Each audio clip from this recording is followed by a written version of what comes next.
Hi guys, എന്തൊക്കെയുണ്ട് വിശേഷം? മഴയൊക്കെ ഉണ്ടോ നാട്ടിൽ? നമ്മുടെ നാട്ടിൽ കൊല്ലത്തൊക്കെ നല്ല മഴയൊക്കെ വരുന്നുണ്ട്. മഴക്കോളുണ്ട്, ഇതുവരെ മഴ പെയ്തില്ല. അപ്പം ഞാൻ ഇന്ന് ഉച്ചയ്ക്കാണ് കേട്ടോ വീട്ടിൽ, ബാക്കിയുള്ളവരെല്ലാം ജോലിക്ക് പോയി, അതിനൂസ് സ്കൂളിൽ പോയി ഇങ്ങനെ ഇരിക്കുകയാണ്. അപ്പോഴാണ് ഞാൻ അമ്മ കൊണ്ടുവന്നത്. ഞാൻ വർക്ക് ചെയ്തൊരു ബ്ലൗസാണ്, ചെറിയൊരു ഹാൻഡ് വർക്കാണ് കേട്ടോ, ചെറിയ തോതിലും ഒരു ആൻറ്റിയുടേതാണ്. അപ്പോഴത്തേക്കും ഒരു പണി കിട്ടി. വലിയ പണിയൊന്നുമില്ല. ഇത് കണ്ടല്ലോ, ചെറിയ ഒരു മൂന്ന് ബീഡ്സ് ഞാൻ വെച്ചിട്ടുണ്ടായിരുന്നു. അത് ഞാൻ കൈകൊണ്ട് തയ്ച്ച് വെച്ചതേ ഉള്ളൂ. പക്ഷേ പശ ഒന്ന് ഒട്ടിക്കണമായിരുന്നു. അതുകൊണ്ട് നമ്മൾ കൈകൊണ്ട് തയ്ച്ചത് കൊണ്ട് മാത്രം അത് ഇങ്ങനെ തിരിഞ്ഞും വിരിഞ്ഞും ഒക്കെ കിടക്കുന്നത് അതൊരു വൃത്തികേടല്ലേ. അപ്പം അതിങ്ങനെ ഞാൻ പശ തേച്ച് റെഡി ആയിക്കൊണ്ടിരിക്കുകയാണ്. ഇങ്ങനെ അത് അന്ന് അങ്ങ് ചെയ്തെങ്കിൽ ഇത്രയും പാട് വരത്തില്ലായിരുന്നു. ഇതിപ്പോൾ ആൻറ്റി കംപ്ലൈൻ്റ് ആയിട്ട് കൊണ്ടുവന്നതെന്നല്ല, വേറൊരു ബ്ലൗസിന് അളവായിട്ട് കൊണ്ടുവന്നതാണ്. അപ്പം നമുക്ക് കണ്ടപ്പോൾ ഒരു വിഷമം.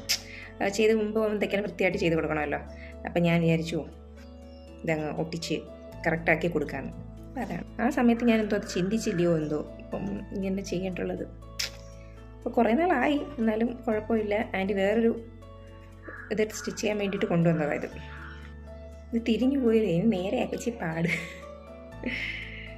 അപ്പോൾ ഗൈസ്, സ്നാക്സും ഉണ്ട് ഇടയ്ക്ക്, വർക്കിനിടയ്ക്ക് എൻ്റർടൈൻമെൻറ്റ് സ്നാക്സും ഉണ്ട്. ഇത് വന്നിട്ട് തേവള്ളി പള്ളിയിൽ പെരുന്നാളായിരുന്നു. അപ്പോൾ അവിടെ കച്ചവടം ഉണ്ടല്ലോ, അമ്മ വർക്കും കഴിഞ്ഞിട്ട് വരുന്ന വഴിക്ക് വാങ്ങിച്ചുകൊണ്ട് വന്നതാണ്. ഇതുകൊണ്ട് തിന്ന് ചെയ്യുമ്പോഴത്തേക്ക് എന്തെങ്കിലും പറ്റും, സമയം ഒന്നും അറിയില്ല, എളുപ്പം ചെയ്യാം.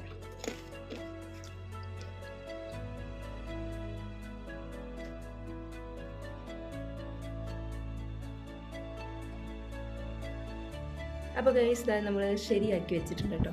ചെറിയൊരു വർക്കാണ് അത്, പക്ഷേ നിങ്ങളായിട്ടൊന്ന് ഷെയർ ചെയ്യണമെന്ന് തോന്നി. ഈ ഒരു കുഞ്ഞു വിശേഷം നിങ്ങളുടെ ഷെയർ ചെയ്യാമെന്ന് വിചാരിച്ചു, അത്രേ ഉള്ളൂ.